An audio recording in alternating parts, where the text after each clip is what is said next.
Alright, man. Going live.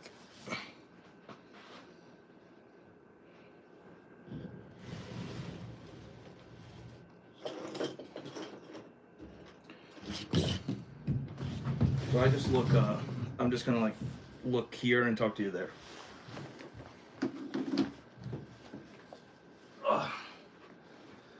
Yeah, wait a couple minutes for a couple people to join in. Yes, sir.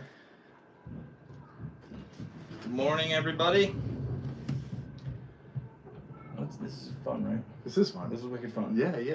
It's so cool to like come on and talk fish with everybody on here on Sundays. What's a better thing to do than that? Hey, fishing, man. So good morning. This is Chris Lawton 85 on Instagram. This is Uncle Fish Chat. Thanks for a couple weeks there. We kind of pulled off, had lots of shows going on. Some family stuff to do. So thank you so much.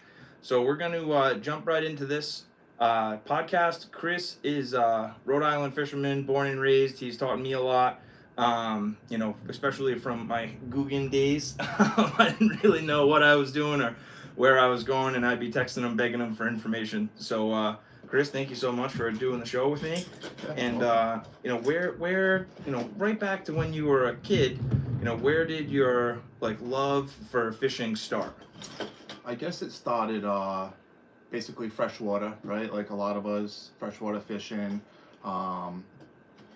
getting dropped off at ponds, riding my bike to ponds, fishing all day during the summer, and just kind of went from there. I grew up like kind of mid-upper bay-ish, only a couple blocks from the ocean, so kind of went from freshwater to running along the beaches, along the bay, kind of Rocky Point area, and I just fell in love with the whole saltwater side of it. I'd say back then we had such a good bluefish fishery. You'd go down to the beach, go down to the shore, and there were just bluefish everywhere. So that's kind of what got me hooked onto the whole saltwater side of it. So you were just pulling up to the beach, and you could, on any given point in time, you could potentially get on some fish. Yeah. Wow. Yeah. After school, running down to the beach and just mayhem. A lot of peanut bunker. Monster bluefish, big bluefish back then, and just plenty of them. What kind of tackle were you fishing back then? Oh man, I was. Not what you're using now. Not surf. It was not surf stuff at all. Light Shimano reels, light Shimano rods, 7 foot, kind of inshore stuff, and just getting wrecked. Where were you buying from then? Where would you buy? I think it was Sports Authority. Back then, everything was from Sports Authority. People, what do you want for your birthday? What do you want for Christmas? Yeah. I want fishing stuff. Give me a gift certificate. I want fishing stuff. So when you were kind of pounding the shores like that when you were young, was it always striped bass, or were you doing fluking and stuff too? I've never done that from shore, but I've gone to Galilee and on that jetty out there, and I've seen people fluking, and we're not gonna talk about spots, but I mean, God, there's 400,000 people out there all the time, so come on, give me a break. But so people would be out there with a bucktail or something, man, fluking. They're catching sea bass, they're catching all kinds of stuff. Were you ever doing any of that stuff? No, mostly. It literally started off as bluefish. Then, I wasn't even trying to go for stripers. There was just so many blues around, man. It was you go down there and you could just hook up. You'd see some of the old timers kind of targeting the stripers, and then that kind of piqued an interest at one point. And what are those guys doing? Yeah. They're going a little bit earlier in the morning and staying a little bit later, and those are the guys getting the bass. And eventually, I kind of made the transition to seeing what they were doing and learning the striper game. So is it when you got your own car and your own license, this is where I like to relate all of us together, right? Yeah. When you got your own car and a license and you could drive wherever you wanted to go, did you is that where your fishing career kind of expanded into, really into striped bass, or was it before that? Yeah, so I'd say it was. I probably stopped fishing for a little bit around then. Yeah. I got my license. Right. I stopped fishing for other priorities for a little while. Yeah, other priorities. So I stopped for a while, and then and then kind of started back up again. Maybe a few years after I got my license, and that was just kind of the end of it. I just started traveling, going to where I could do some damage on the fishing. So kind of getting right into fishing, what was like your first couple seasons? What were some things that you really started to learn and pick up on your first couple years, if you can think back and remember that?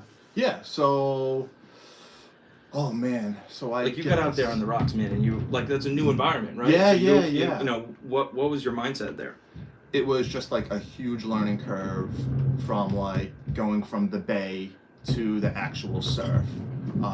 Big learning curve, just kind of like a little bit of a different animal out there. Times, learning the tides, the surf, right? In the bay, you don't have to deal with surf too much.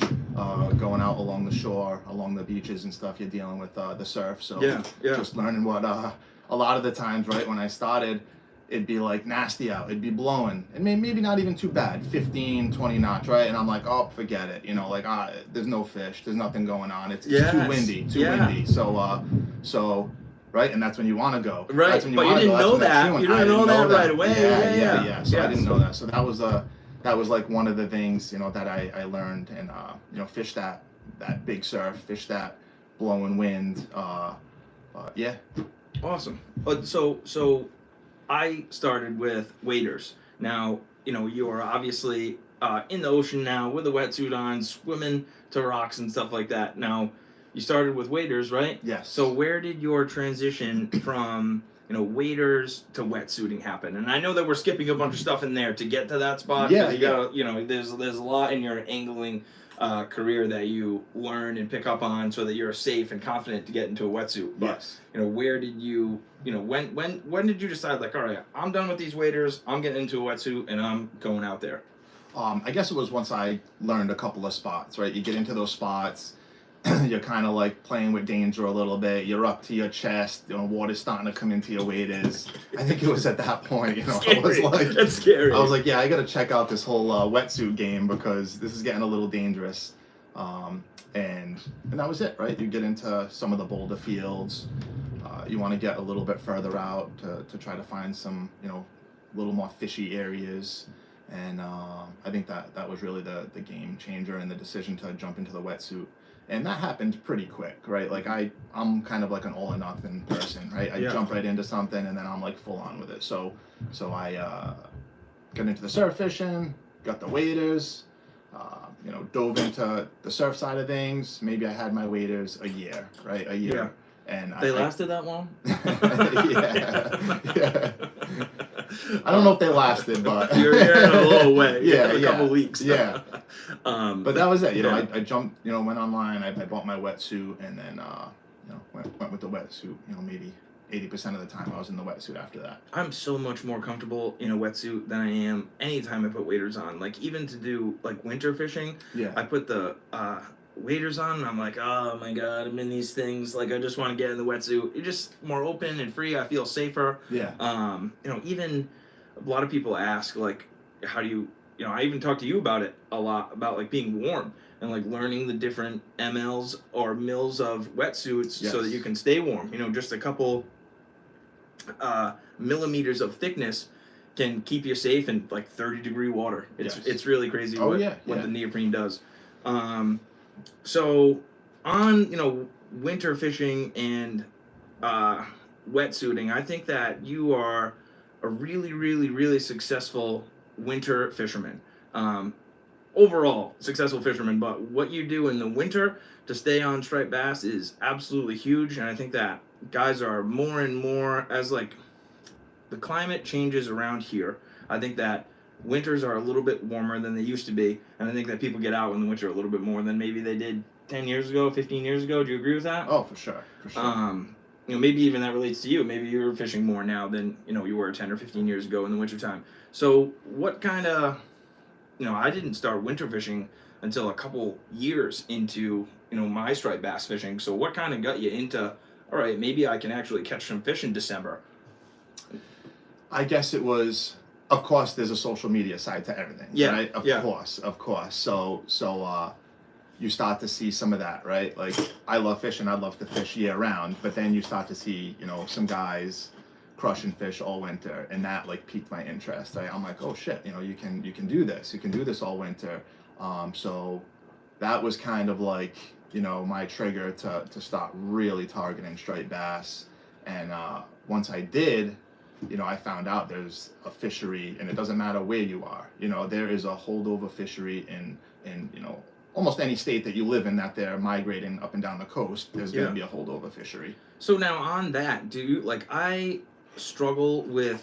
It's not that I struggle with the fact that striped bass are probably population is hurting, but like I think that there's way more striped bass like in backwaters that aren't getting tracked than we think there are, or like then like, you know, on the water posts, you know. So Yes. I definitely like what you're saying about how there's a fishery in backwater bays, you know, and in rivers all up and down the East Coast, because I think that there's way more striped bass out there, you know, than we maybe know about. Or, you know, I think that, and like your opinion on this, when striped bass are moving to areas, you know, some striped bass will come in on their way up, like, because they're going all the way up to Maine, Nova Scotia. You know, they're going all the way up. So, you know, what makes a striped bass stick around and like stay around here, or like decide to go up into a river, or just, you know, maybe grub a little bit and then keep going, you know? Yeah. That's something that I think about all the time. Do you have any, you know, thoughts on that? Yeah, I mean, I haven't like pinned it down or No, really no, figured right, it out, you know. yeah, And yeah. for me, it's me and a lot of my fishing buddies, you know, talk about that all the time. It's like, why are these fish going here and staying here in such a population, and not, you know, 5 or 10 miles down the coast at another spot, right? Like, Right. why are they just so concentrated in this area? And it's really, you know, I've yet to find out the answer. Bait fish, of course, right? You get bait fish, you get different types of bait that if there's enough of it, they're going to stick around and you know, not have to migrate. But yeah, no, that's like an ongoing thing. Yeah, I thought that honestly just kind of popped into my head as we're talking about this. You say things out loud, like whatever happens in your mind. Yes. I wonder if, like, when striped bass are migrating up, like as the waves of fish come in and fish start to move into spots, I wonder if that next wave is like, all right, well, this spot is already inhabited by large striped bass, and I'm not going to compete, because striped bass don't want to compete, right? Especially big ones. They just want to have their meal easy. So I wonder if, like, when they get to a spot that they like, they discover that there's already striped bass, and then they just like keep moving on. So like the more fish that push up, the higher up the fish end up, because they're in search for food that isn't in big competition. Yeah. You know, I wonder if that has like a big impact on, you know, keeping fish moving up the coastline. Yeah. I mean, you got your Hudson fish, you get your Chesapeake fish, right? Then you get your fish that kind of, I think, you know, that you get your same kind of pot of fish that go to Block Island every year. I think you get your same pot of fish that go out to Montauk every year. True. You know, True. that Yeah. Cape area, you know, the canal, that area. I think you get, you know, possibly that same pot of fish that goes there every year. Why? I'm not really sure, and I think a lot of people have that question, or, you know, try to find out why, but there's some stuff that we're probably never gonna. It's you know. 2 a.m. Yeah. It's 2 a.m. drive home thoughts. Yeah, Like, exactly. Why are there fish, or why are there not fish? Yeah. And you're always trying to figure it out, but some stuff's like, you know, that's the fun of it. On the winter fishing, are you fishing the same way for winter striped bass that you are, you know, for like a July striped bass? Are you fishing the same way? Is the same stuff in your plug bag? You know, like where are you? How are you, you know, attacking that? I guess winter fishing is slow, right? Which I guess it might be a little slower in July as well, but your presentation is a little bit slower. You know, depending on the time of winter, you know, you're gonna go with a smaller presentation rather than you know, something larger, you know, 9-10 inch you know, plastic. Maybe you know, I guess it's just different times, but slower, right? Like, I'm fishing a lot slower. Your plugs, like, you're doing a lot of jigs, you're doing a lot of soft plastics in the winter.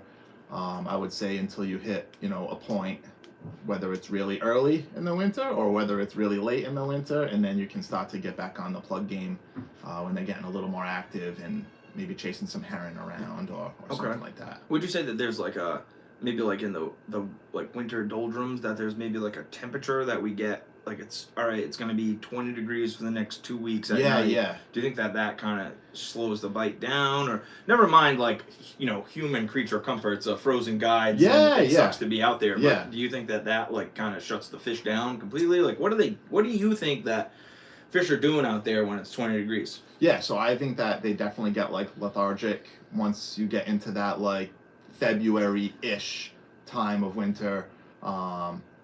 I just feel they feed so hard from like November, December, like they just stuff themselves, and then they kind of go into hibernation a little bit come maybe late January into February. And honestly, when I started winter fishing, I would just go hard all winter.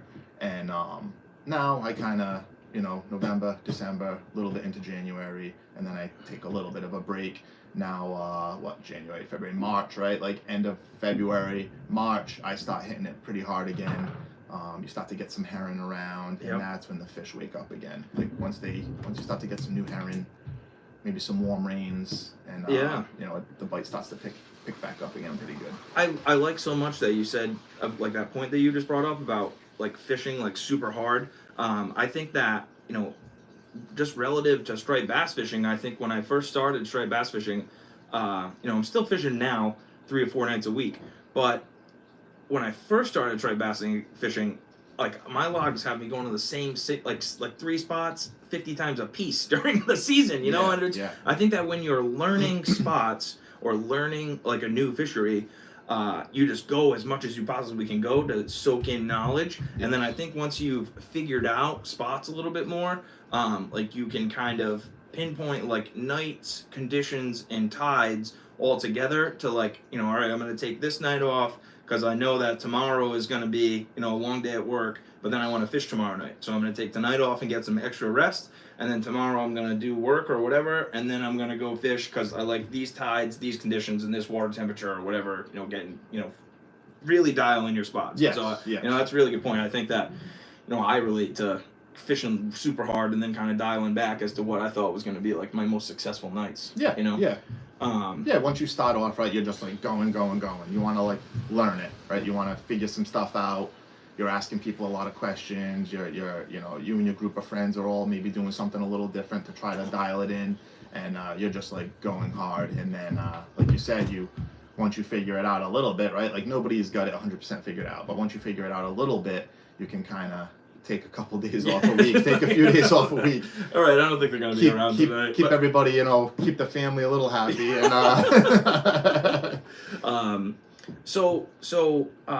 not, in your, time from when you started fishing to, where you're at now, something that I think about a lot is when I'm out there fishing, I when I was learning spots or learning how to fish or learning, what striped bass are gonna do, whenever I didn't catch, I always felt like it's because I didn't know a certain thing about like what was going on around me, like, so I would be disappointed almost in myself because I'd be like, man, like I feel like there's a piece of information from this scenario that I'm missing. So what is that? We'll pause that 1 second. A couple questions. What's Chris's thoughts on picking up one fish in a spot, miss the spot in the tide, or stragglers?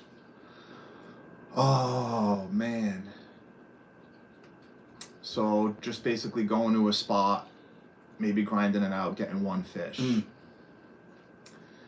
I guess that could be maybe miss that window, right? Maybe you missed that window and you're kind of learning that window, and you got there, like you said, maybe a little before, maybe a little after, because sometimes that happens, right? Like you go to a spot, you're fishing, you get half hour, 20 minutes of a solid bite. You could stay there for another hour or so, maybe you get one more fish. And plugs, right? Plugs. For me, so many times I've been to a spot and I've just kind of like haven't changed plugs as much as I should, right? You're throwing this one plug, oh man, I crushed on this, last week. I crushed on this, the other night, right? So you just stick with that plug, you throw it. The fish on here. Now you go from a plug to maybe a soft plastic. You throw a sluggo out there, right? Boom, you got a fish. Yeah. So for me, I guess, switching plugs up, And going from an actual plug to a soft plastic, right? That's the big thing. I feel like your soft plastics are going to be almost like a fish finder. You know, when those fish are finicky, or maybe you didn't get there at the right window, you throw a soft plastic out there, and usually you're going to get something. Dude, I think this would be a good time to talk about the SP Minnow. Yeah. Because so when I reached out to Chris years ago, and I was like, Chris, like, what do I need to do, man? Like, how are these guys getting on all these fish? He was like, Steve, you need to throw a white SP Minnow. Yeah. And I was like, I didn't know anything. I was like, all right. So I went to like Quaker Lane and I bought a white SP Minnow, and I think that night I got on like a ton of fish.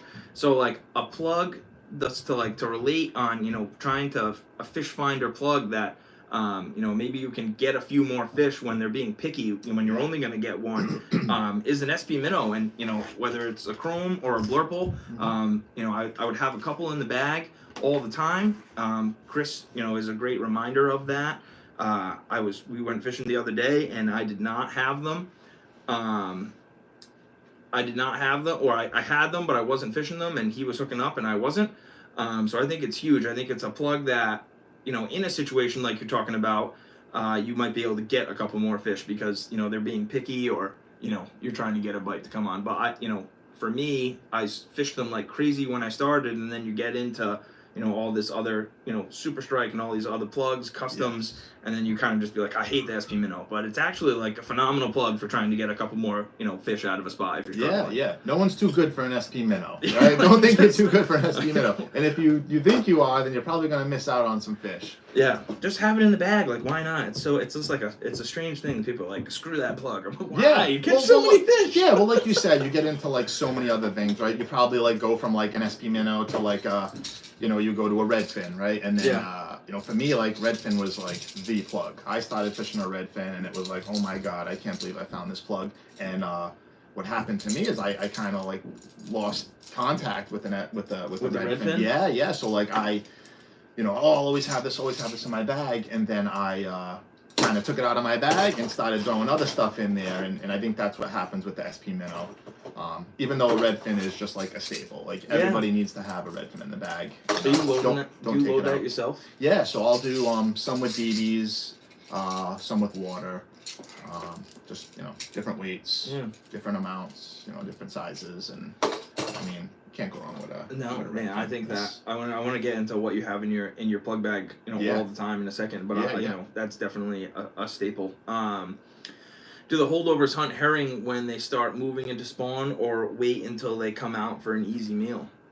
So when the stripe is moving to spawn, or the herring, you're saying the herring, right? I think of the herring moving to spawn. Yeah, so I would think they definitely as soon as the herring start to move in, the bass are right on their tails, and that's like their first push of fresh that's food, their right? like I said, that's when they're kind of like waking up. They see those big herring, they're looking up and they're seeing those big herring go over them, and I think that just really gets them chewing. And me and one of my buddies, Chris, this is another conversation that we have when we're out there, early season, is we're trying to figure out, right? I mean, we've seen some monsters, some monster bass in some of these spots at like, oh man, I would say before April, right? Maybe middle of March, you start to get some herring, and we've seen some monsters, 30, 35 pound bass.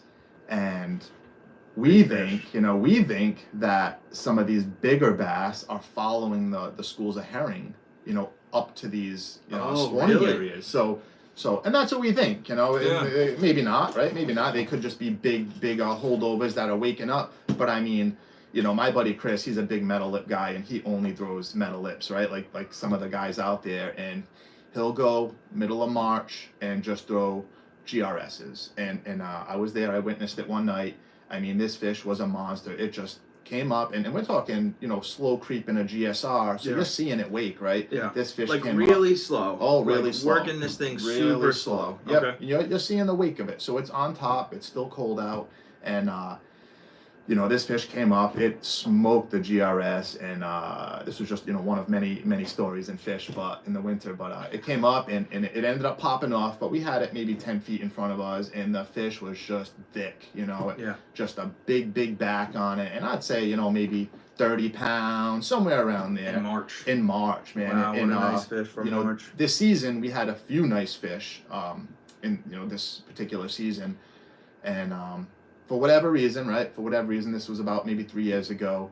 For whatever reason, we have yet to have that class of fish again around that time. So I think it's bait related. I don't know, like, and that's what we go back and forth on. We're like, are these big fish kind of following the herring schools into the rivers and the spawning spots, or are they just waking up? Are they waking up?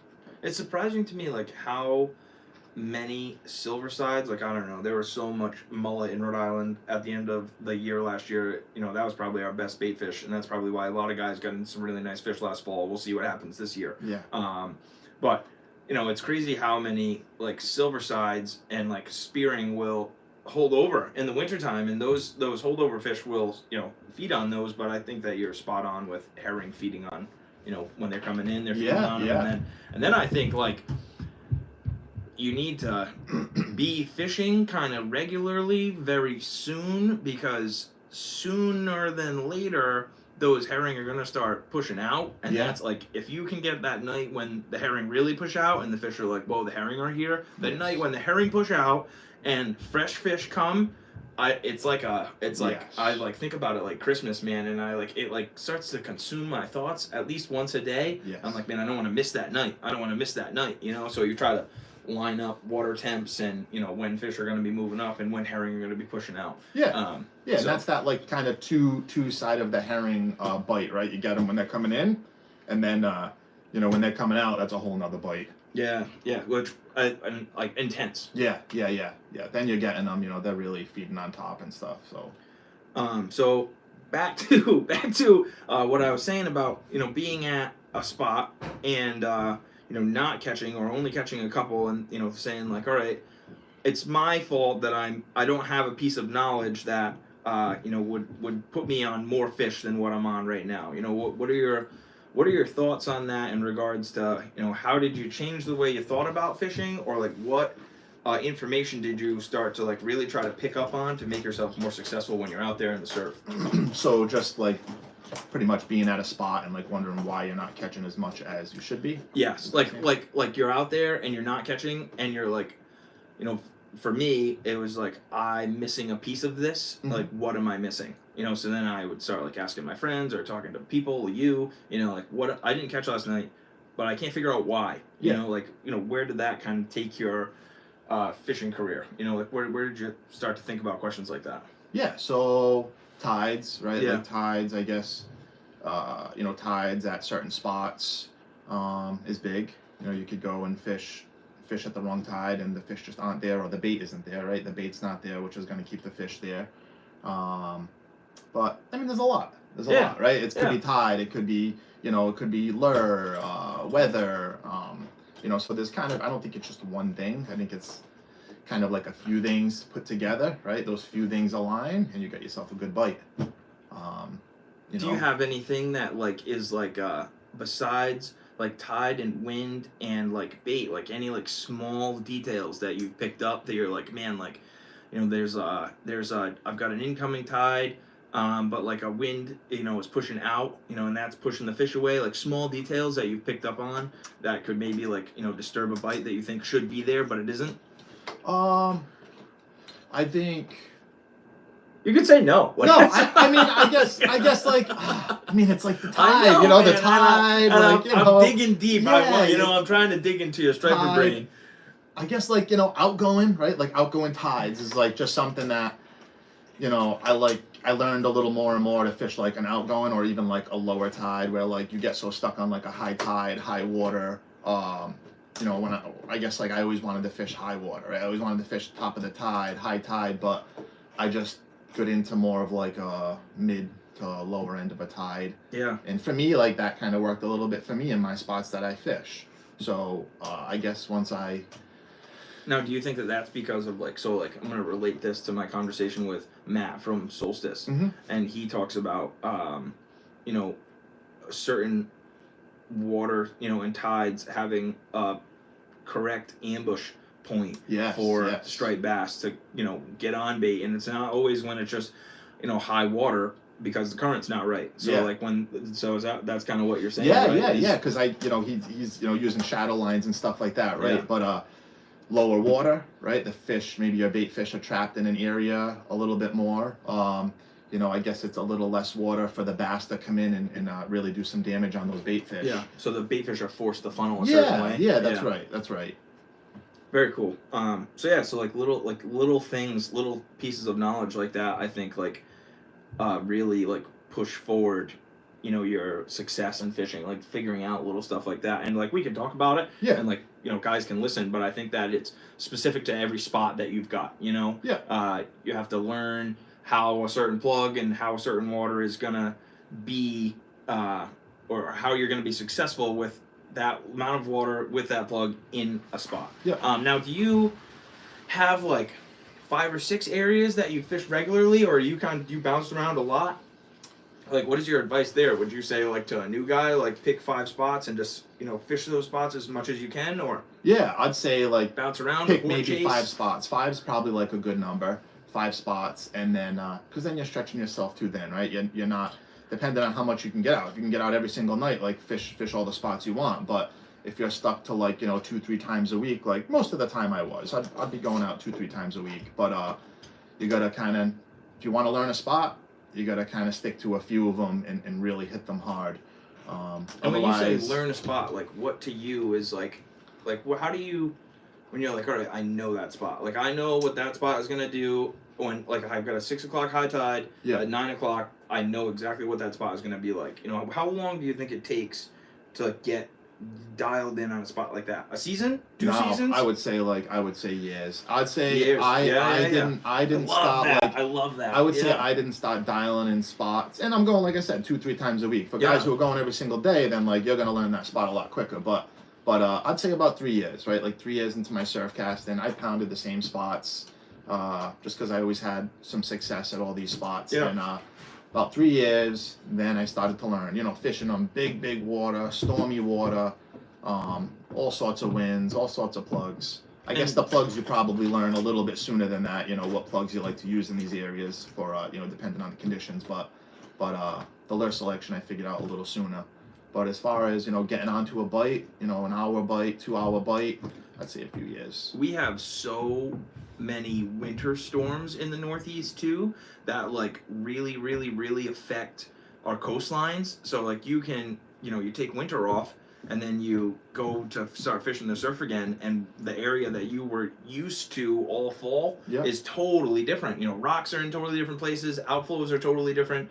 So I think that there's like a learning period in the spring, like where I don't have, like I've been going to the same spot for 4 years, but like even now I kind of have like a I'm thinking about these spots that I'm gonna like that I fish every season, and I'm like, it's like I'm like kind of like anxious to like go check them out. I'm gonna start soon, like we have some nice weather, like anxious to see what's changed because I'm so used to how it was last season. So what is it gonna be like this year? And like that's part of striped bass fishing that I definitely enjoy. Like the challenge changes every year, and so it's not the same every year. So it's not. I think that's like the repetitiveness of it, and that's why I like the season change too. Like I don't know, Florida. I don't really know that much about Florida fishing, but from what I can gather is like the conditions are kind of the same other than a storm like all the time, right? But I think that having season changes up here makes me have like a appreciation for the fact that like, all right, I can't have it all the time. So when it comes back in, I'm like really excited for it. Yeah. I mean, where we live, right? Some of our beaches got demolished this winter. Yeah. So, whether it's the sand got washed out or the sand got pushed in. So now those boulder fields that you were fishing last year that you really had, a good idea about, forget it. They could be, those boulders that you were standing on could be covered with sand now. And vice versa, right? You could go to a boulder field, or you could go to a beach you've been fishing, and now you're going to see a bunch of boulders sticking out of the sand. Right. So, like where did all that sand go? Like that's what's going to be like a really interesting thing to find out. Like fishing the first couple, outflows, around Rhode Island, figuring out where all that sand went. It could create amazing things. It also could create not so amazing things. So it'll be, this season will be extremely interesting for the amount of sand that we lost on some local beaches. Yes. So awesome. Now, is there any like, so you're. I love to ask this question to everybody because it's like something that comes into my mind every day, and I think everybody else that fishes striped bass. So you're at work, right? Or you're doing your thing during the day, not fishing related. And like, what happens during the day? Like wind, you look at a certain tide, you got something marked down, you're like, I gotta fish tonight. Yeah. You know? Yeah. What's a factor that you're like, nope, I don't care what's going on, cancel the plans, I'm going fishing tonight. Yeah, so everybody gets like a little bit of like fish brain around Yeah, the moons, right? yeah, So okay. like your moons start to come around. Maybe you get a little weather pattern, some pressure drop or something, and then that's it. Your brain's like mush for the rest of the day. Yeah, you're just planning your plan of attack for when you can get out of work and get down to the water. But yeah, I think it's just weather, moons. Yeah. If you're around the moon and it's a moon that you want to fish and you get some good weather, and I think that's it. It's you got to go down there and take advantage of it. I think that like one of my favorite conditions is like a full moon. So we have a lot of water, but like stormy. So there's no, because I don't like the light at night. Yeah, from that's a full right. Moon. I don't like the light at night from a full moon, and I think that like, because in my experience, what I've experienced, I always say like all of us, but my experience is like when there's a full moon, the fishing maybe will be a little less active. There's still some big fish around. You have an opportunity to get into big fish, but maybe the fishing will be a little less active because the water is so bright. But then when it gets super stormy and like kind of like crappy outside, I think that you have the opportunity to get on like a really great bite that night because the fish are like, didn't think they were going to have an opportunity to feed, and now they do, so they take advantage of it. So that's one of my my favorite all-time conditions. What's your favorite conditions, like, ever? Like, if you could have, like, if I could fish striped bass fishing conditions for the rest of my life, like, I want this condition every day. So I like a good amount of white water, right? So some of the spots I fish, and like a lot of people don't agree with this, right? But like a northwest wind at some of the spots I fished, and with maybe like a 4-foot surf, 3 to 4 foot surf, for me, like, that's prime. And some guys don't like a north wind to your back or something like that, but for me it's always panned out good in some of the areas that I fish. And that way, I can really launch some of the metal lips and really get some of my plugs out to that area I need to get them to get those fish. Even though it's big surf, I can still be safe and just launch those plugs out. So what does, like, on a couple different scenarios here, on a regular, we'll say, we'll go spring, and then we'll kind of go right into summer, and then we'll bring it to fall, so we go full circle here. Yeah. What's in your plug bag come spring, and then like how does your plug bag change, through the season? What's always there? Take me through that. All right. So spring, of course, right? You got your SP minnows, got your little mag daughters, right? Single hook, little mag daughter. Yeah, look at the hook rash. Yeah.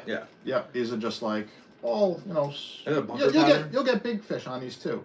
Kind of. Yeah, kind of bunker. Little heron flash on it, but then you go into small gliders, right? You go into gliders. This is a Hey on Brian glider. This thing's demolished, right? This was a present from my good buddy, and there's smaller profiles, small plastics. Like I use a lot of the no live bait needed 3-inch paddle tails. Excellent soft plastic. Those things take a beating. Yeah, soft plastics, and then I go into my daughter's, Dad, I want to say hi. Then we go into, I guess, the plug bag after that, right? Even in spring, right? You got to have the red fin, and then you go into your like late spring, summer, or even fall, right? I pretty much have that. You got north bars, bottles. I'm a big bottle guy. I like bottles. Like I said, I can just launch them out to the spots I need to get to. I can fish that fast-moving water. They can, dig down nice and deep, even in, big surf, stormy weather. But that's it. You go with daughters, of course. A lot of the guys have the same stuff. You go with your metal lips. This is Bill's metal lip, one of my favorite metal lips. Pencils, of course, right? Pencils, you got some good mojo on the pencils. Do you do a lot of daytime fishing? I don't do a lot of daytime fishing. Do you ever? All right. So hold on. Do you fish that pencil at night? I don't. Yeah. I know guys do good on them, but I don't. I was talking to a guy the other day. He fishes a dock at night, and he says it's like crazy. Yeah, Like, and I've heard that. Yeah. Heard that. I've never really done it. If any of you guys fish a dock at night, I'd be interested to know, like, how your fishing a dock at night goes. Please give us a little input on that. Yeah, I've heard good things. I've heard good things. My buddy John, he's had some like really good bites on or pencil. I mean, any top water. Yeah, any Yeah. Polarises, right? Polarises. A lot of guys will swim them slow, so they're almost right under the surface with a little bit of pop, and they do good on them. But yeah, I mean, when you fish a bucktail, do you use a clip? do I use? I like the shout out on clip? the Uncle Fish Bucktails. Thank you for that. Of course. But do you Bucktails? Yeah, like a TA clip or something. Yeah, I don't ever, I don't know. Again, with the fishing of a bucktail, I think I fish bucktails. It's a super versatile thing. Yeah. But soft plastics and bucktails, I kind of almost put in the same category right now. Yeah. In the way I fish them. I honestly will go lighter on a bucktail and kind of try to fish it more with a plug mentality than a bouncing it off the bottom mentality, because like a bait fish, again, it all depends on what you're going for. But, bait fish, I always think about presentation. I'm the kind of guy that when I'm fishing, I'm thinking about a fish that's just moving through current, and a striped bass is coming up for an easy meal and just slamming it. Yeah.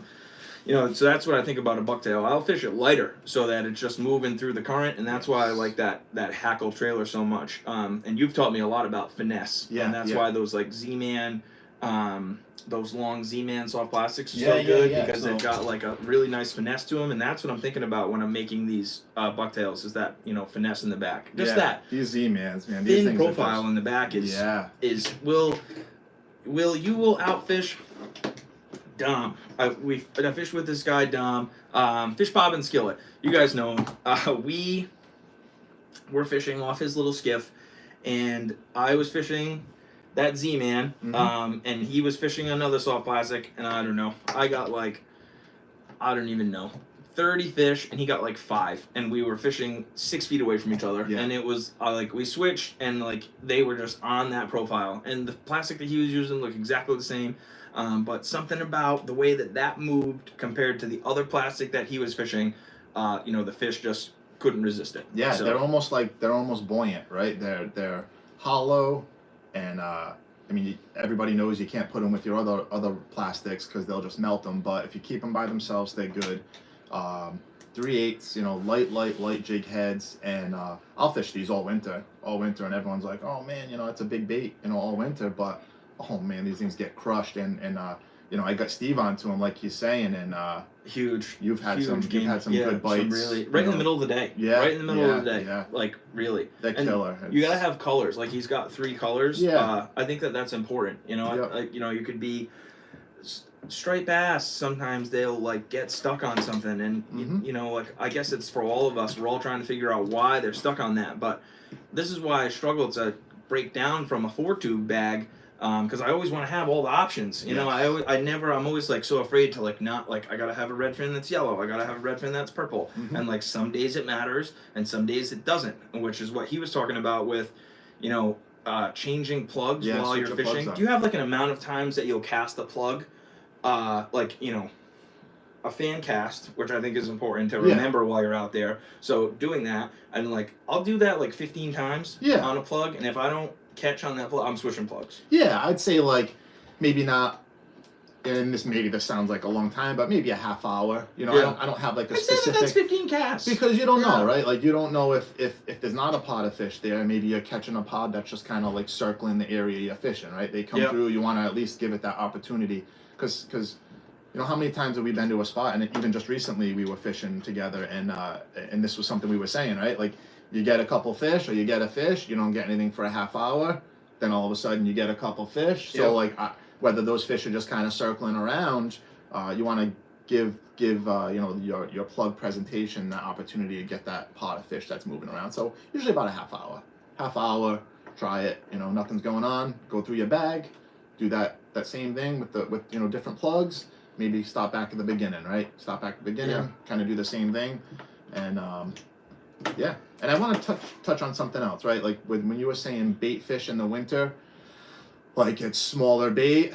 I've been to a lot of spots fishing in the winter, and I have seen eels. So Really? So I've seen eels, and Wow. and they're there. So they're there all winter. Shoestrings, small eels, but there's eels at a lot of the holdover spots, and that is another reason why you'll go out, you'll cast a paddle tail all night in the winter. You throw on, a 10-inch, 9-inch straight tail or something, and you start getting them. And there's absolutely eels around in the winter.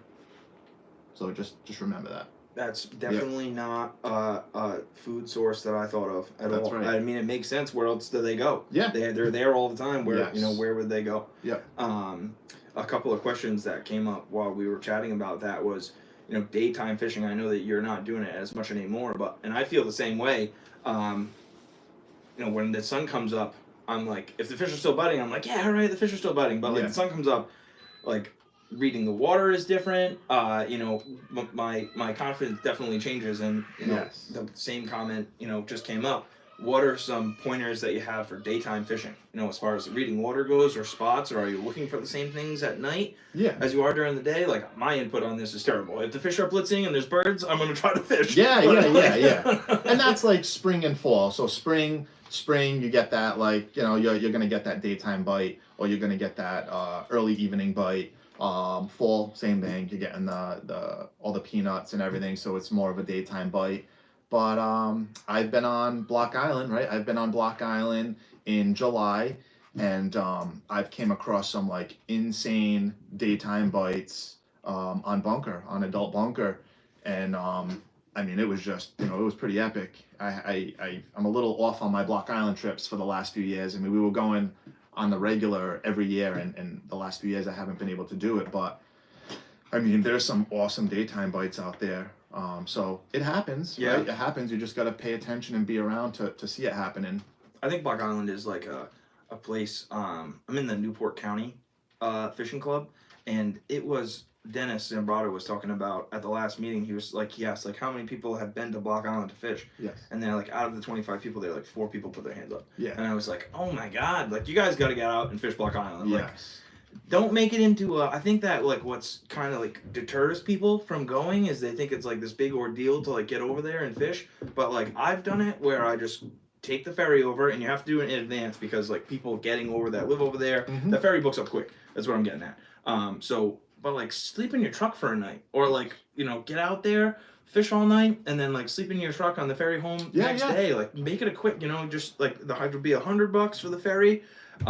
Bring some food with you and just get over there and fish a little bit. Just it's so fishy. That whole place can hold So fish. fishy, yeah. Just use what you know about wind and tides, and just fish it. You got to get over there and fish it. It's an amazing place, and getting on the top. So this is where I'm gonna like bring it like to your boat. Like you're on the boat now, right? And you're fishing a lot off the boat. Which is cool. You can, take the family out and do boat stuff and fish and all that.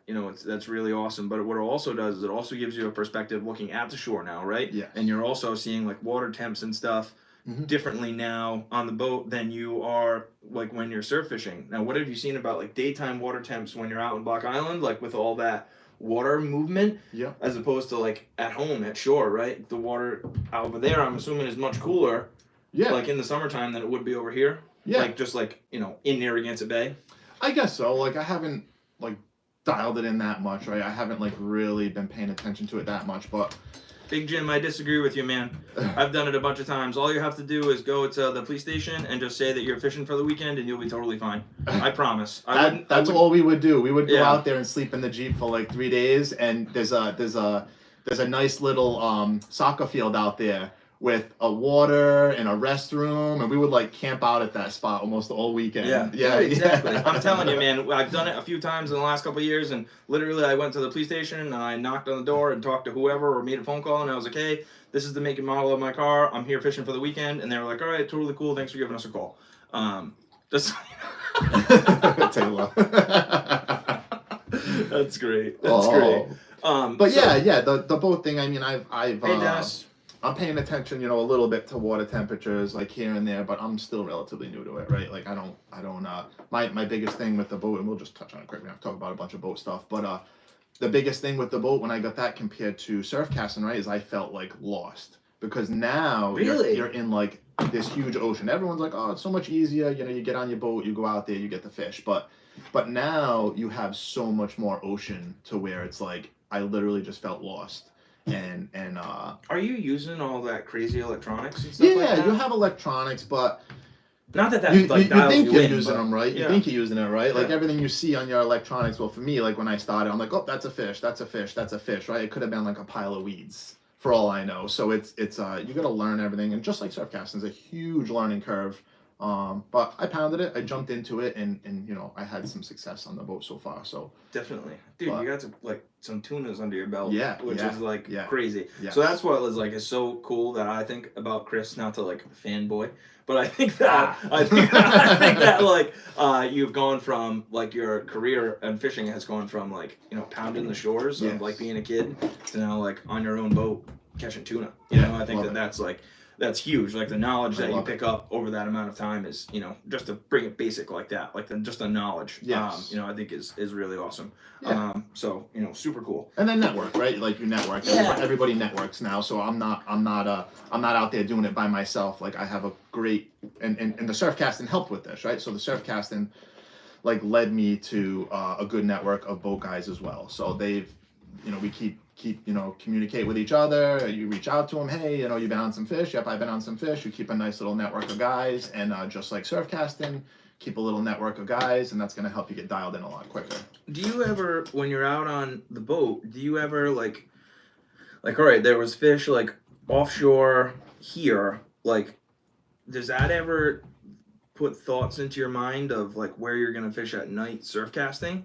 Do you ever have thoughts about that? Like, oh, I was on a bunch of fish over here like during the day, or I marked a bunch of fish here during the day. Maybe they're gonna push into this spot at night. Yeah. Does that ever come across your mind? Yeah. So what I have done, right, is I've been to a couple of my surf spots that I would fish from shore in the boat. Oh, okay. Right? Yeah, I've been to those spots. We run up and down the shore. We haven't seen anything. It's going to be sunset here shortly, so we'd go out and kind of some of the beachways, stuff like that, would go out there, and we've had great success. And a couple of times, we haven't done it a ton, but we've had great success just because, like, we know at that time, whether it's mullet, right? Mullet is a great bait that is my favorite bait, to be honest with you. Mullet would be around, and you go to those spots and you start hammering them. Yeah. In the boat, and it's funny. It's kind of funny, right? Because you're in the boat and there's some people.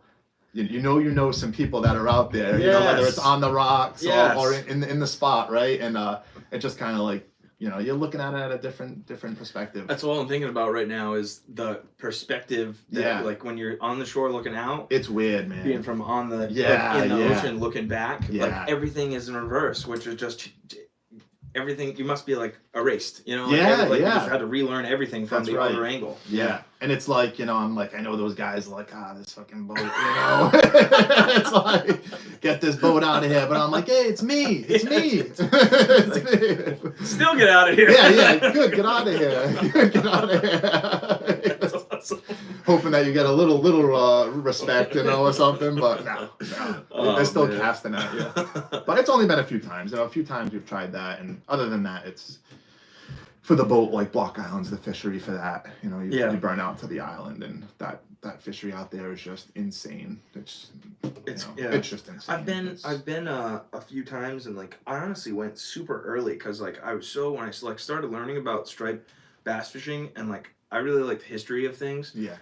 So I like the books that Dennis has, those are like really great. Learning about history from Block Island and like videos, and what I'm getting at is all I could think about was getting out to Block Island and fishing because I felt like that was the mecca. Yes. Like you're 80s Yeah, and yeah, 90s, so absolutely, like yeah. I gotta get to Block Island, I gotta fish that. Yeah. And then like the first time I went out there, man, I fished on one rock. It's actually how I met Brian Ernest. But I was on one rock for like 18 hours, man, because I was like, I am not skunking on my first trip to Yeah. Block Island, and it was so like such like a for whatever reason in my mind, I was like, I'm gonna get there and I'm gonna start fishing and I'm gonna be on fish right away. Yeah. No. No. Like And the thing is, right? Like like from the boat, right? From the boat, and from Block Island, right? Like maybe my biggest fish at Block Island is like 25 pounds or something like that. Yeah. And I was going for years. I was going for like 5 years in a row or something, and you know, sleeping in the Jeep, staying there for at least 3 days. Yeah, I remember the Jeep. The Jeep was a nice little yeah, Jeep. man, I missed that Jeep. So we would go there, you know, and my biggest bass. So it's not like we were going there and like, oh man, we're gonna get all these monster fish. But you would think you're not very far from shore from where you're getting those monsters in the boat. Right. And you would think you're gonna go there on the same moons and you're gonna get those fish, but for whatever reason, like that mass of like monsters just does not. Well, maybe they do, like to a certain extent, but that mass of fish just is not the same mass of fish that you're gonna get fishing from shore on the island. They don't push in. They just don't push in. You know, maybe you get a big storm and you get a big storm and you'll get some bigger fish for a window. And yeah. You know, dialing that in is hard. Yes, like, it's not super easy. And like I said, I went there for 5 years or so, and nothing bigger than like 25 pounds or something. You know, in that range, and maybe 25, 28 pounds, and it's just. I've had what trips. it is. I've had weekend trips that I've gone there. I've done like day trips there, night trips there, and I've gotten into my favorite trip was like 3 days. And I think that's like really good way to like get confidence. Yeah. You know, go for a couple days. Yeah. Rather than just like one night and done. But still, I'm not deterring from that. Some seals. Yes. The seals, man. Yeah. Keep those things away from here. And that was something I've seen like from my first trip to like the last trip, right? Like my first few trips to the island, there was no seals. Like we would literally drive the Jeep to that North Rip, right? The North Rip. We would just camp out there, man. We'd camp out there, have a little grill, have breakfast, and then start fishing, right? And the last, you know, couple trips we couldn't even do it. Like one, because the beach was wrecked, but two, because like the seals were just lined out there. So the seals definitely. Those things are huge. Like it's not like a little cute seal. No, like in some Instagram ad. The thing is like the size of a 50-gallon drum. Yeah. Like giant. And like you Massachusetts guys, like I think that's more of an issue. Like we get a couple around here, like especially when the fishing is like hot. Yeah. But like the Massachusetts guys, they're like inundated with seals. Yeah. It's like totally. Do you see that a lot on a boat? Yeah, like the Outer Cape and stuff. Right? Yeah. Like Monomoy and like Outer Cape. Have you been sealed? I have not been sealed. No, I've never been sealed either. You ever been sharked? No. No, I've never been sealed. I think like I've been shocked. Maybe. From shore. Yeah, from shore. Yeah. From shore back in the day, bass fishing, but that's it. I mean, nothing. Yeah. You know, no seals. And those guys go and they're like down south and they plug fish for blacktip. Yeah. Like I gotta make that happen one day, man. That is the craziest thing ever. Yeah. I didn't realize that they were plug fishing for sharks. That is that is so nuts. I went that one time. I went a few years ago or something, and I hooked one. It was a tough trip. It was super windy, super windy. But I hooked one and dropped it, and a blacktip. A blacktip, yeah. God, it was crazy. It was cool. I mean, it was. Yeah. And you know, I was supposed to go this year, and we got the snowstorm, so I had to miss out on it. But yeah, I mean, it's crazy. Plugging for sharks is wild. Yeah, that's crazy. So something else I wanted to talk about is like I feel like so many people. It's two things. So social media. I'll write that down before I forget it because I have fish brain, and everybody knows how that works. But summertime fishing, like I feel everybody gets so jonesed up for the spring, right? They're like, oh, I'm gonna fish in the spring, and I'm super excited to fish the spring. And then everybody like, not everybody, but like the summer comes and like, oh, it's hot, and I'm not gonna fish because there's no fish around. The water's too warm. I've had excellent nights in the middle of the summer. Yes. And I think that like plugging in a couple of things that I've learned about, you know, and just from talking to guys that have been fishing for much longer than I have taught me the things about summer fishing. But you know, I think that summer fishing is huge. So like, what are your thoughts on summer fishing? What are your thoughts on the fact that people like focus on spring and they focus on fall, and like they kind of forget about summer? Like I love like July and August, like not this past August, the August before was my best fishery for the whole year. Was in like July, August, you know, and I love it. And I, you know, fine, everybody else can stay home. The rocks are empty, but I think it's like such a excellent time to fish. The fish are still there. I mean, the water's warm, sure, but you know, use currents and wind and storms to fish, and you can be really successful. You know. Yes. Yeah, I mean, I would still, fish all summer, right? I'd still fish all summer. I'd still go out there, weather windows, stuff like that. But the one thing that I never started doing was fishing eels, and I just never started. Oh, I've maybe fished eels once or twice. So I think, that was the issue for me. A lot of guys have great success with eels in the summer. Maybe the fish get a little, slower on eating. Yeah. They're gonna bite that eel. So yeah, I mean that's. Do you think that they're more finicky in the summertime? Do you think that they're dialed in on what they're gonna eat? Yeah. And that's why they're going for the eels. Maybe it's a little more? warmer, so they're almost like lethargic a little bit, right? Like almost like the winter. But I mean, I guess like that would be my thing. Yeah, that would be.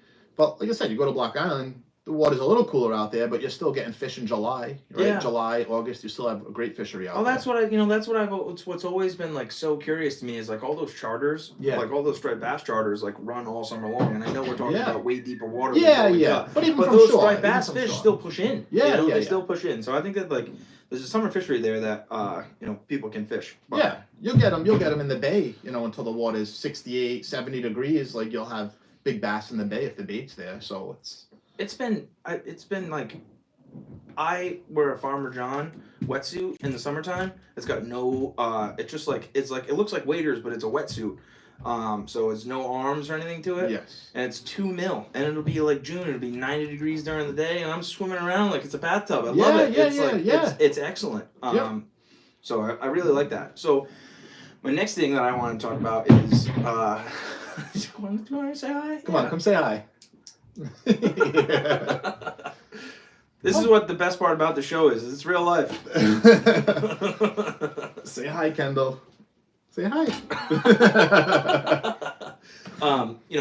So Kendall is joining us. She is going to be a great fisherwoman. Yes, she is. She has a great influence to teach her. How do you think that social media has like changed fishing? Like all I really ever had was social media. I'm 27, and I like always had a cell phone. Like I've always like Facebook, Instagram. Like I missed like the whole MySpace thing, and I don't know. So I don't know if anybody was talking about fishing there.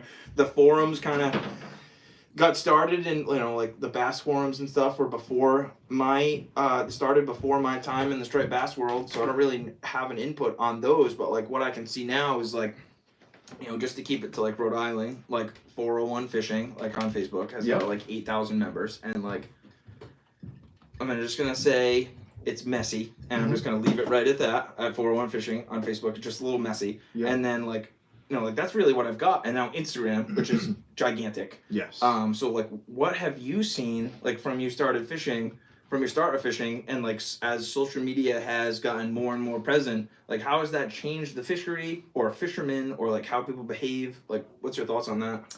So, like it's definitely blown it up, right? Like nobody can say it hasn't blown everything up, and I think specifically the winter fishery, as I mentioned, right? Like I would see some guys like doing very, very well in the winter, and that's what kind of like piqued my interest, right? So now, like that winter fishery is just like insane. Yeah. A lot of guys are fishing all winter. A lot, like way, way, way, way more than were before. So, like that's what it's done all around, right? So now guys are. And I guess like you got to be careful on your spots, because like you go there, like it's pretty obvious. Like a lot of spots are pretty obvious. You think that no one would know where you are, but it's pretty obvious. So it's added, man. Like you can't say that it hasn't just added to everybody's spot. Yeah. Especially that winter fishery. Like more pressure. Oh yeah, more pressure. And then if you got a little area that you fish that you're getting like an hour bite, now you go in there, there's 3 guys there, it's getting pressure, like maybe those fish stop hitting that spot, maybe they're moving down a little bit, or you know what pressure can do to a bite. I definitely we were kind of like on that earlier, and I wanted to bring that up about when somebody was asking about when you only catch one fish, and then you don't get on, maybe you miss the bite window or the tide of that. I think that sometimes you can catch a fish, and I think it'll spook the other fish that are around it, for sure. and that's why you won't get on any more fish. Not that you necessarily miss the window. I think that you cast it into the right spot, you have the right presentation, you caught a fish, Yep. but then like all the other fish that were with that fish were like, well, that wasn't right. Yeah, You know, I'm out of here. That wasn't the right thing. And like, I don't know how cognitive striped bass are, so maybe they forget. And they take a lap back around, and like a different one will go for your plug again after they, you know, that's why you can catch a fish every half an hour. Again, just everybody tries to figure out why striped bass do what striped bass do. Yeah. You know, so I agree. I agree. They definitely, you know, there's definitely certain spots, whether it's low water, right? Maybe there's only a few feet of water that you're fishing. You get a bite, you get a couple bites, shuts off for a little bit. I think that kind of stirs everything up. Fish get a little spooked and not sure what's going on, and then maybe they circle back around and kind of regroup, and then you get another shot at a bite. Yeah, definitely. Kendall, anything? What do you think? So if there was a plug that you have, this is it, man. This is your plug. You don't ever get another plug. You can have an unlimited supply of these plugs for the rest of ever, but you don't ever get to fish another plug ever again. What is it? Oh, that is a tough one, my friend. That is a tough one. I can tell you mine. I'll tell you mine. Yeah. Mine is a red eye Parrot Super Strike needle. Okay. All right. That's good, right? Fish at different water columns. That's it. I think that like I could cast it out in rough water, and I could keep it on top. I could keep it on top, and then you know, in calmer water, I could get it to go down low if I needed to. I just think that a needle is such a versatile plug. Yes. You know, the difference between the red eye and the yellow eye is that like I like it when like the needle will go down quick. And that's why I picked the red eye. Yeah, you can fish that whole water column. Yeah. And I think that parrot color, again, the chartreuse thing came from you. Like you told me about, you know, parrot is like that chartreuse. Yeah. Yes, red eye and the drop back. Yep. Yes. Yep. And I think that stubby needle is like super underrated. You know, I don't have confidence in that stubby needle. Yeah. And on that, hey, I'm Brian, who just commented, makes absolutely amazing plugs, and he's got this needle here, which has this thing is all beat up, and it's got this rusty BKK on it. But you know, you can see how beat up it is. You can see, you know, it's got a ton of fish. This plug got my first 30 pounder. So he makes a fantastic plug. Chris has got a bunch of them. He also makes a really sick glider. I do the dropper setup. So definitely check out Hey, I'm Brian. He just commented right there. He's working on a couple batches of plugs, so definitely get in on his stuff. If it wasn't the Red Eye SP needle, it would probably be, like for me, a glide bait. A glide, one of his glide baits or his needle. So glide bait for me is like another plug that is almost like a soft plastic, and we'll get back onto like my favorite plug. A little bit. No, I got you. But for me, this is a glide bait is another plug that you're gonna get a bite when they're not really chewing, just like a soft plastic. Whether it's that like kind of lazy, you know, back and forth kind of movement. Yeah. It just really gets a bite, and you know, just like a soft plastic. But I've done good on these too. Like when I said, when the herring, you know, early season, the herring start to move in. Nice size glide bait will get the bite. Dude, I have caught fish on his glider like in the middle of the winter. Yeah. I've caught fish on his glider in the middle of the summer. Yes. Like, you know, I have you know, do you so all the ones that I have are like white or like white over blue, because like that's just like the confidence color that I like started fishing gliders in, and it's already catching fish. And like, so like, I don't know why, but I love blurple. Yep. But I don't love blurple in a glider, but I love blurple in a needle or a bottle. But I like white or white and blue with a glider. Yeah. You know, do you have like plugs that you're like weirdly like that about? Yeah, like we were talking before we started here, right? We were looking at the plug wall and seeing, you know, what plugs had the most mojo. And for me, it's like my favorite colors are going to be blue back, a little bit of pink in them with like a white belly, right? These are all my, you know, my favorite colors. You know, same thing with this little Hey, I'm Brian glider. He's probably going to be pissed at me that I'm showing it all demolished. No, look at him. He says, fun fact, Chris is the one who made me make the peanut. Yes. Why did you ask for that? Yes.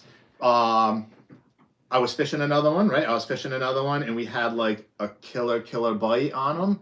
and I had a little incident with some diver ducks right that night. Like I think the diver duck took the only one that I had. Like a cormorant? Dude, like a cormorant. Like took your plug at night. Right? He was like, Brian was like, flying dude, through the air? No, it like ate the peanut, it ate the bait, dude. It ate my bait. And oh my god, Brian was like, dude, did that really just happen? He's like, did that really just happen? I'm like, yeah, this is an issue, and he's a maniac, so he went home and just like started like mass producing them, and you know, and then that was it, right? So that anybody who follows those guys, you know, him, Dave, Kyle, like they're all right there. His plugs just like speak, you know, his plugs just speak for themselves. He's kid's a genius with that stuff, but yeah. So I mean, like the blue back, you know, the pinks, the white bellies, those are all my favorite colors. And then it goes to like, you know, golds, bunker. Dude, I'm sitting here, right, and I'm looking at. First off, I just wanted to. Chris had a really great idea of coming to his fish room, his fish cave, and just has like a different background than you know, my fish cave, and I think that like that was a really cool idea. So here we are in his fish cave, and I'm sitting here, dude. Can I grab that? Yeah. Look at this thing. Yeah. Smoke. What the hell happened to Smoke. Not so good. Like you're into North Bar. Yeah. North bars are just like killer. And same this thing, thing you know? is this. Look at this thing. Yeah. The lip is just about sanded down on it. Yeah. It's crazy. Yep.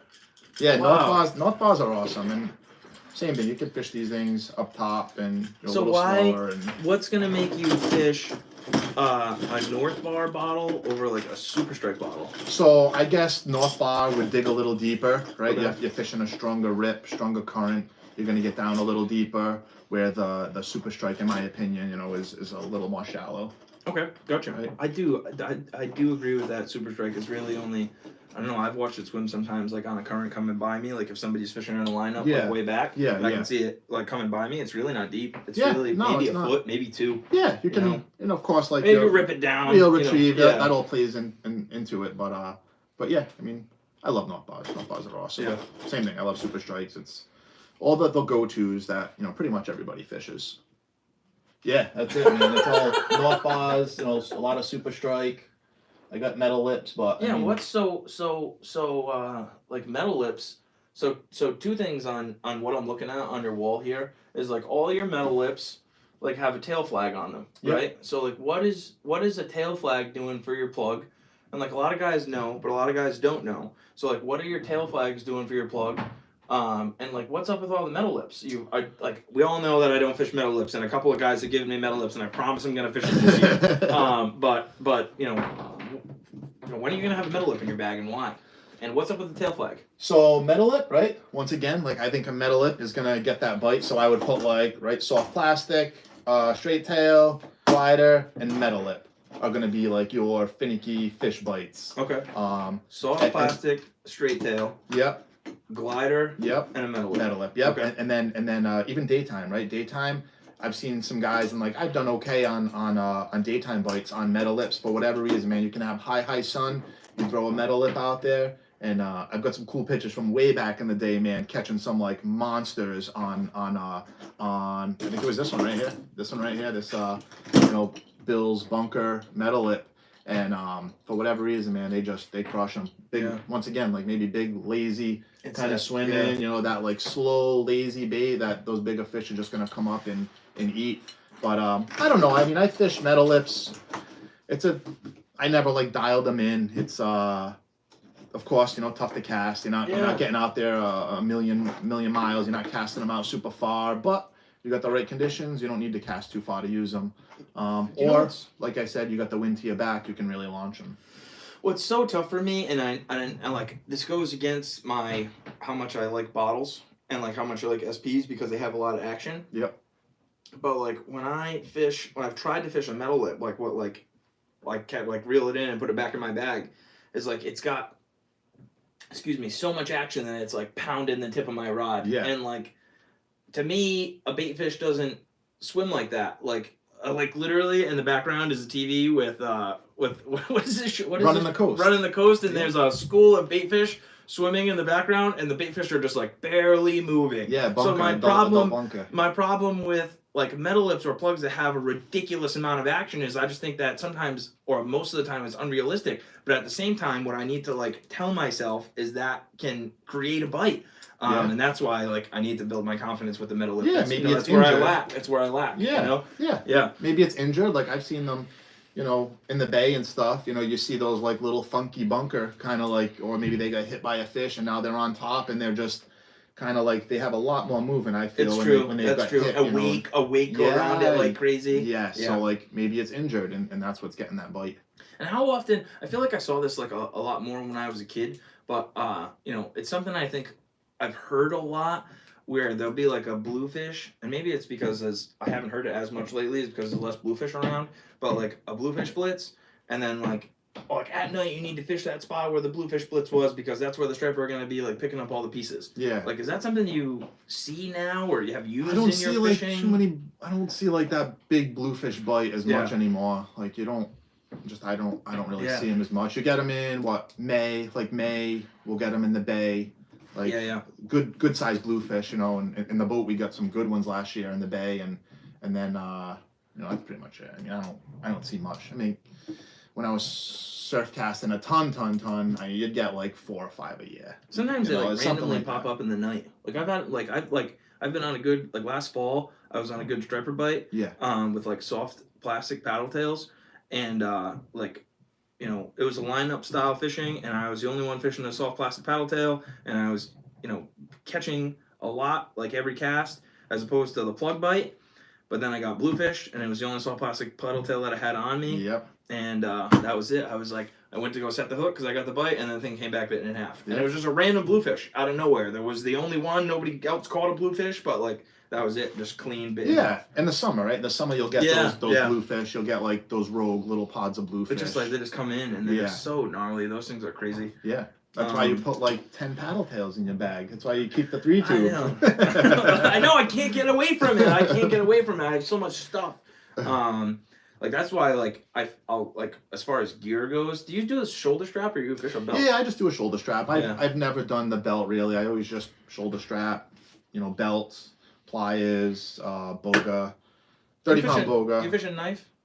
I don't fish a knife. No, I don't have a knife either. No, and a lot of guys are like, "What? You don't have a knife in your wetsuit? You're gonna get caught in braid and you're gonna get stuck." And like now I'm talking about it, and it's like gonna happen to me. Yeah. But I like don't have a knife on my belt just because like I don't know. I've never needed one. Yeah. You know. I don't know. Like even like I have Van Saw pliers, and I really like the pliers because like the pliers are really good. But the cutters on the pliers are horrendous. Yeah. They were good for like a half a season, Yes. and like I'm terrible at washing my gear. I don't know if you guys are good at it, but I fish a Van Stall and you know a Flatlander bag and all this other stuff. And other than like, it smells. Yeah. Before you get in the water, like I've never like there really isn't any difference in any of the stuff from rinsing it off with water and not rinsing it off.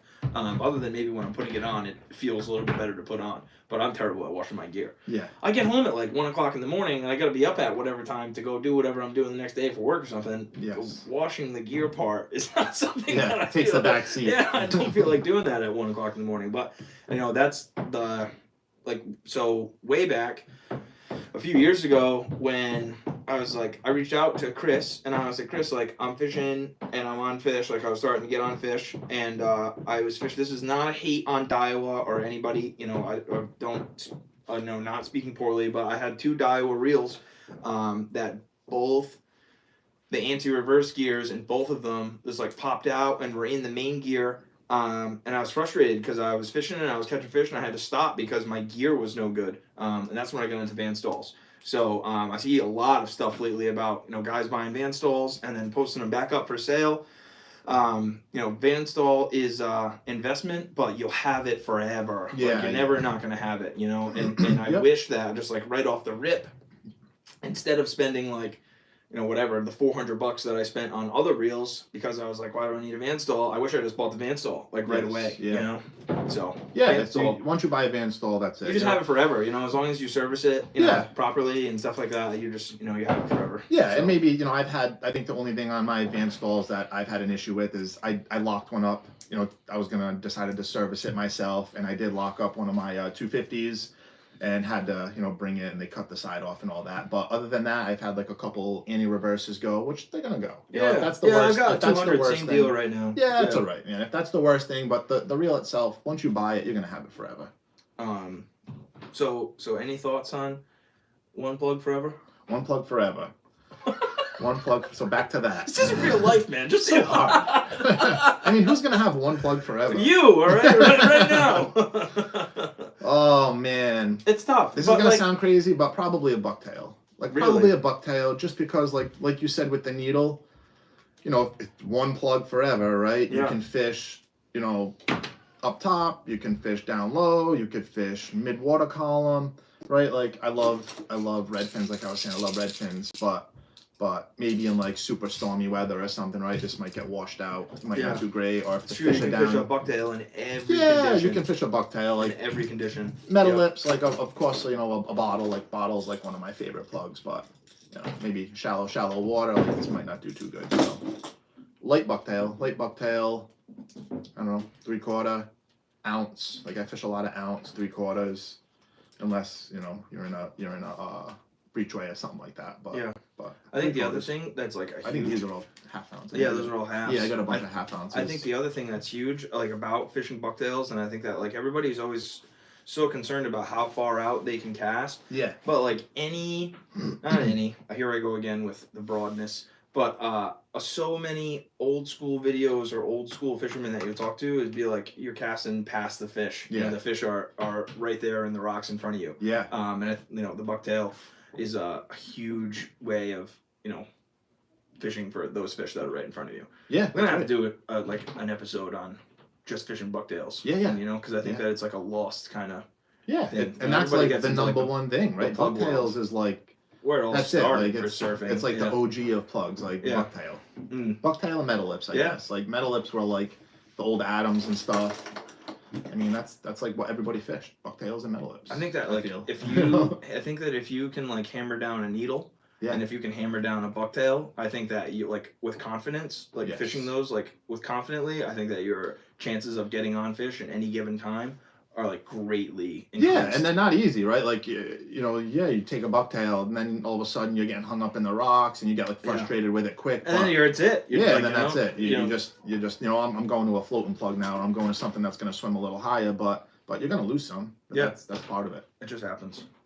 So something that to kind of wrapping up a little bit is your how are you balancing, like you obviously have a family, and you work like crazy. He has his own business, and and you're fishing a lot. Like, what's some advice, or how do you like keep all of those things going? Like, like work-life fishing balance, Yeah.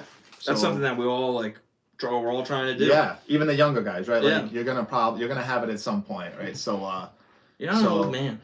No, I'm an old man. I feel like it sometimes. No, you're not an old man. I feel like it. the younger guys. There's like a new young gun generation here, and I'm not older, but there's definitely like that newer, younger class of fishermen. Let's go with experience. Your class. There's your class of fishermen now, which is cool. It's cool to see it coming up, but yeah, I mean, you gotta, family is obviously first, right? Like family and work. You gotta work, and you gotta do all your important shit to take care of your family, and that's the most important thing. So I love fishing, right? And it's always scary to, like for me, with maybe just me and my wife have been together for 12 years now, but always starting a family is always scary, because like you're a little selfish when you're fishing. You wanna just kind of, you get nervous of not being able to do it as much as you do, but it pans out. It works out, right? Get yourself a good lady that understands that you love fishing,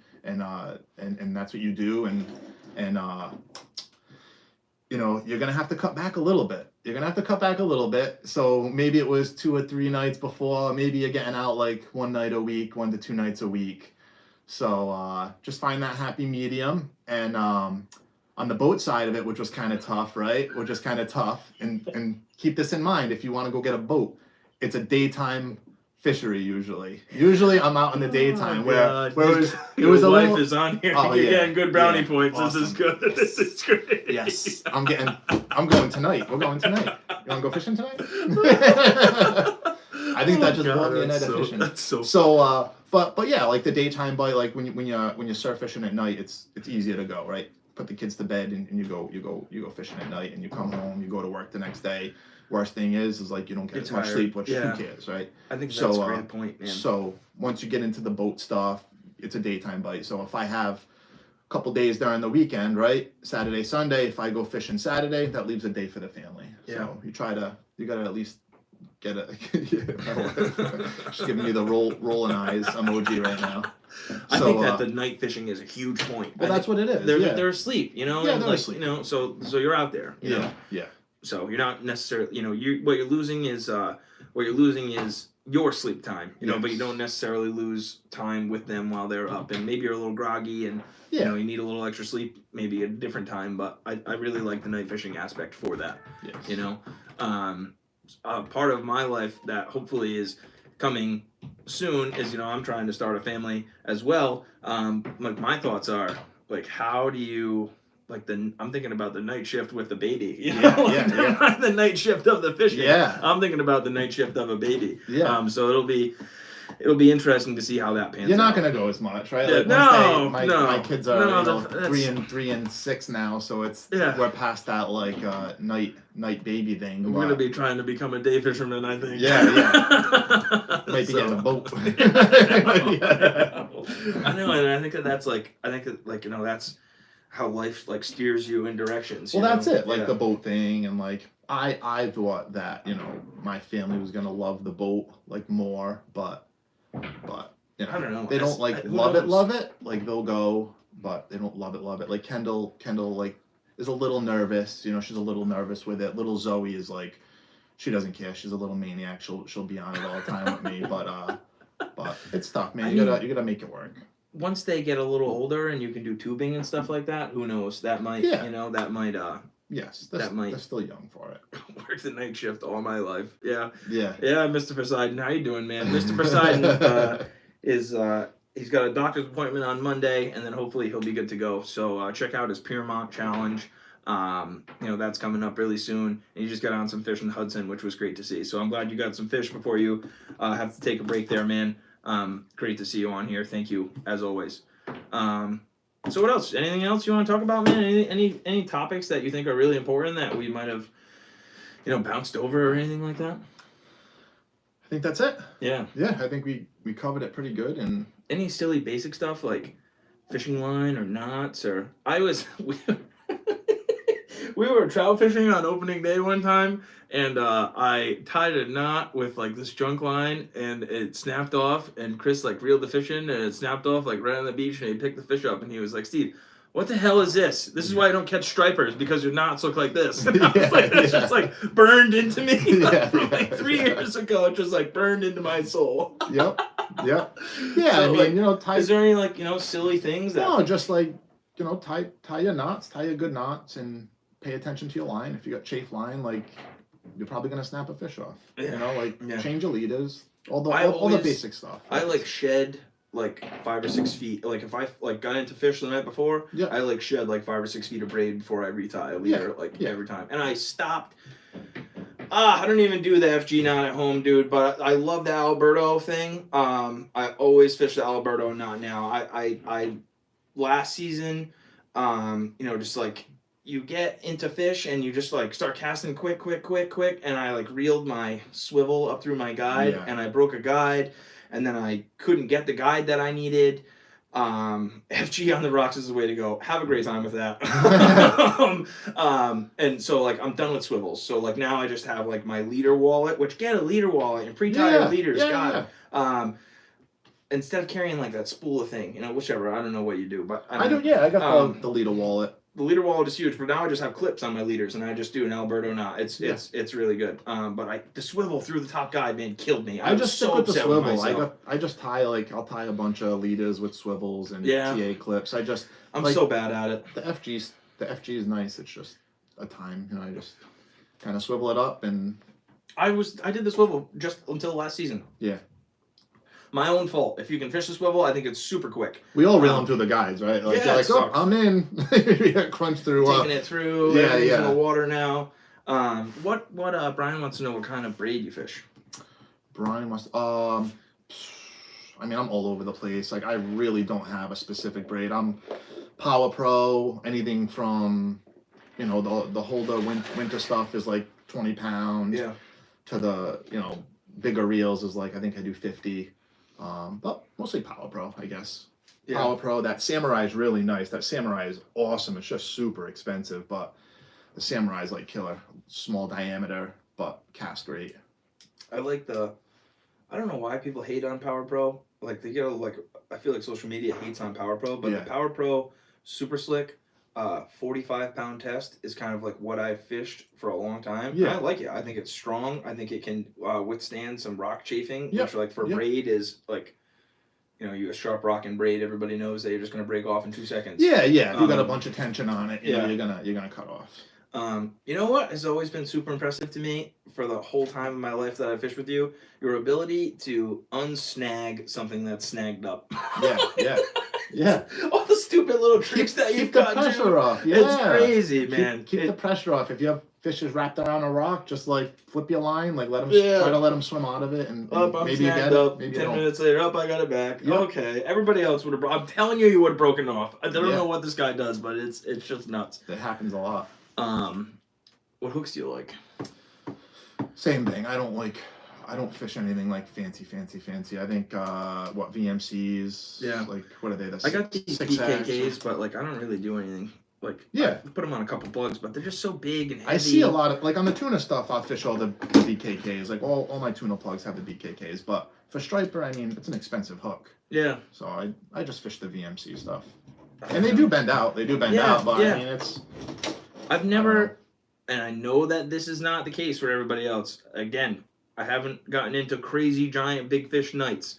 But I've never, like, I've hooked up on a darter with 2 VMCs, and one of the hooks bent out, but I still got the fish in on the belly hook. So the tail hook bent out, and I felt it drop, the tail hook. Yeah. But I still got the fish on like the belly hook. Yeah, so probably just some funky leverage there, right? Like, yeah, right. You'll bend out the VMCs too. But doing this dropper rig, I feel like gets the plug and the hook into the fish's mouth better.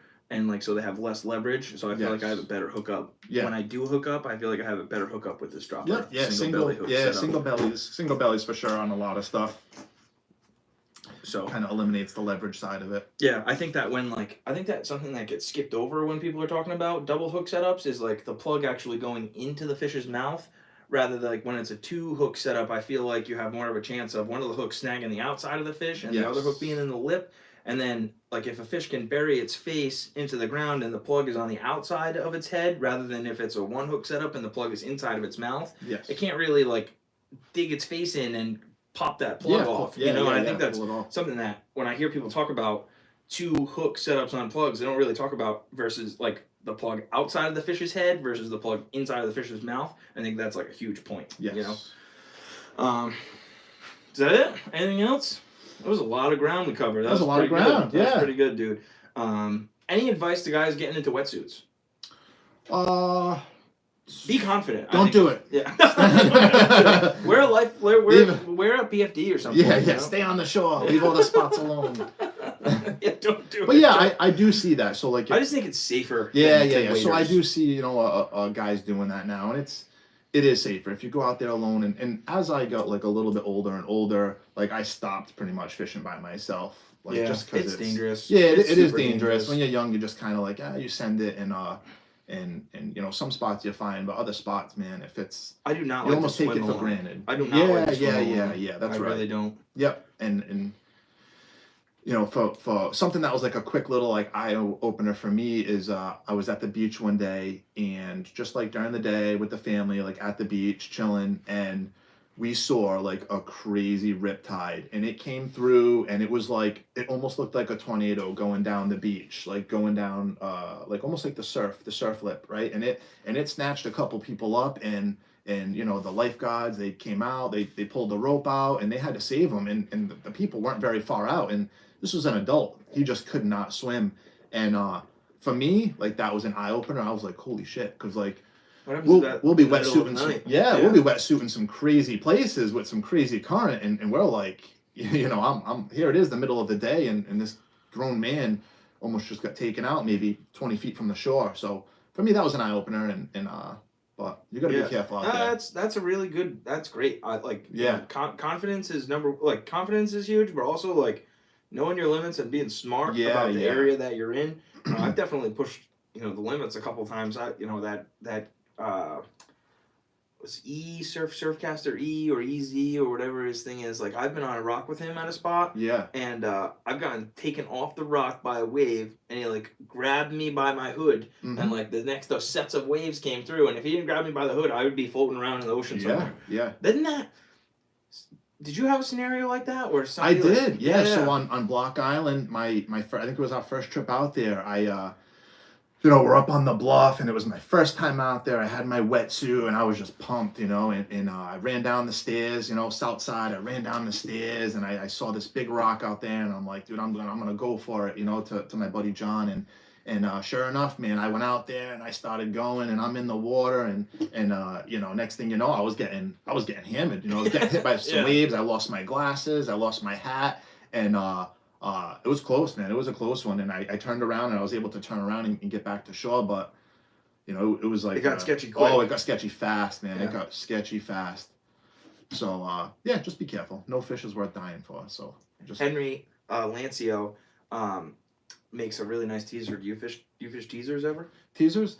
Like before your plug? Yeah. So like fall, fall, spring, fish teasers sometimes, or when the albies show up, we'll fish teasers. Albies. You do a lot of albie fishing?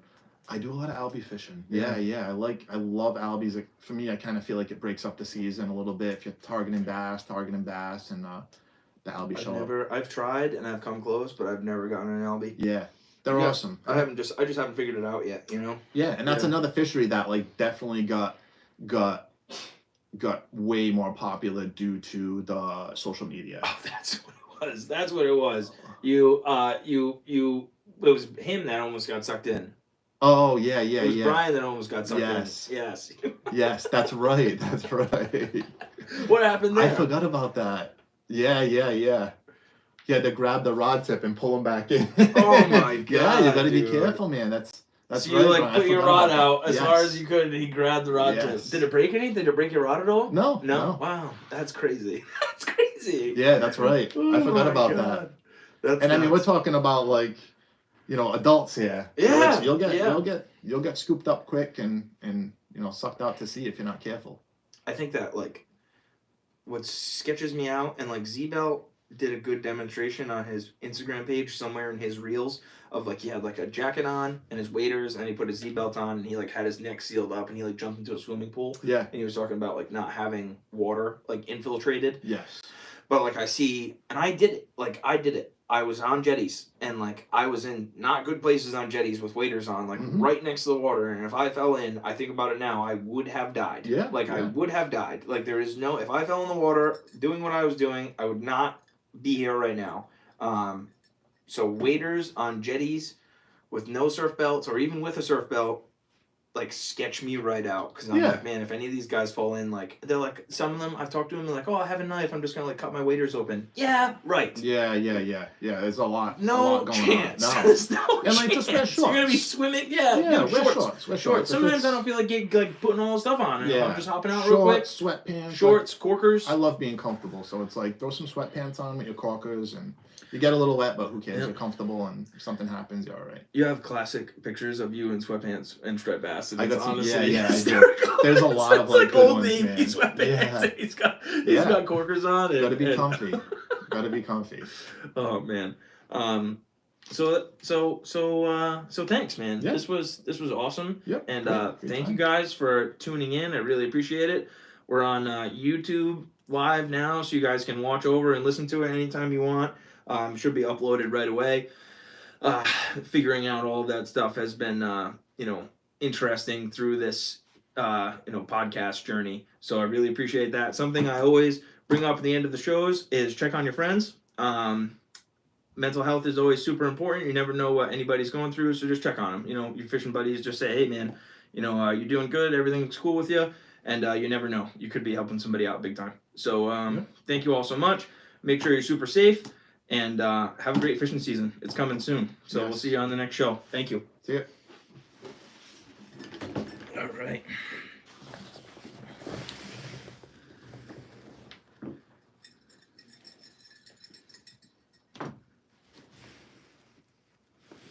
All right, not bad. Good job, Kendall. You made your guest appearance. Love you. That two's coming out soon, huh?